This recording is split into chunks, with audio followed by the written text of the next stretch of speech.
Be ready. 5 seconds. Start. I am pleased to be here at the inaugural session of the India Economic Summit organized by the World Economic Forum and the Confederation of Indian Industry. Your conference is taking place at an extraordinary moment in India's democratic history. Whatever is happening now is a sign of the vibrancy of Indian democracy. However, I would like to assure you that volatility in Indian politics will have no fundamental impact on the process of economic reforms in the country. The reform process has become irreversible. Indeed, my government has depoliticized the economic agenda. Your summits in the past have fostered constructive interaction between foreign and Indian business and with the government. They have also facilitated foreign business becoming familiar with India's efforts both to carry out internal liberalization and to integrate itself with the global economy. Since you met here a year ago, a number of new and decisive steps have been taken by my government to strengthen our economic fundamentals and improve the productive efficiency of our system. In the schedule of your meetings over the next few days, you would be interacting with some members of my cabinet, some distinguished businessmen, economists, and senior government functionaries. They would outline for you only what has been achieved during this period but share their vision of the economic agenda for the coming months. In the last 9 months, my government has taken important initiatives over a wide gamut of economic issues which cover insurance, capital markets, information technology, housing, and infrastructure, to mention a few.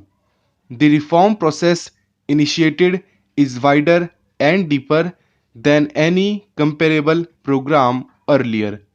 Its multiplier effect would have long-term beneficial impact on the economic and social development of India. We also take some pride and satisfaction that given the turmoil in the rest of Asia and many parts of the world, our macroeconomic fundamentals continue to be strong. They create new opportunities for private investment, both domestic and foreign. A GDP growth of well over 5%, inflation below the double digit number, comfortable foreign exchange reserves, positive growth in agriculture, stable exchange rate management, coupled with sectoral initiatives, have reaffirmed the government to a policy of liberalization with suitable checks and balances. I have said so earlier and would reiterate today that there is no panacea to bring about high rates of economic growth here. Discussions are going on within the Bretton Woods institutions, the United Nations, and other forms of reform of the global economic architecture. We will participate constructively in this dialogue so that the emerging reform process can durably address the malaise that has adversely affected many countries. Such a reform process should help in the evolution of a new financial architecture based on transparency, symmetry of obligations, equity, effective management, in the face of rapid flow of large sums of capital around the world and orderly development of world trade for the common good of mankind. Poverty alleviation must remain the central objective of international action. We recognize that globalization is both a reality and an opportunity. We are convinced that nations cannot prosper in isolation and must forge complementary relationships based on mutuality of interest.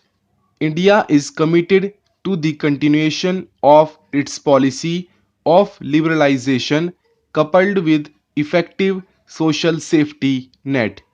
We will also pursue policies to maximize the gains from the opportunities which globalization offers while ensuring that credible mechanisms are in place to mitigate the risks that are inherent in this process. Our aim is to be a strong nation so as to be able to live in peace, prosperity, and dignity. We recognize, however, that the strength of its economy. Whatever we do to strengthen our national economy, we will do it in a manner that will simultaneously strengthen the democratic polity of India. Whatever we do to strengthen the democratic polity, we shall simultaneously strengthen the secular unity of India, and whatever we do to strengthen our democratic polity and secular unity, we will bear in mind the need at all times to dramatically reduce poverty in the shortest possible time.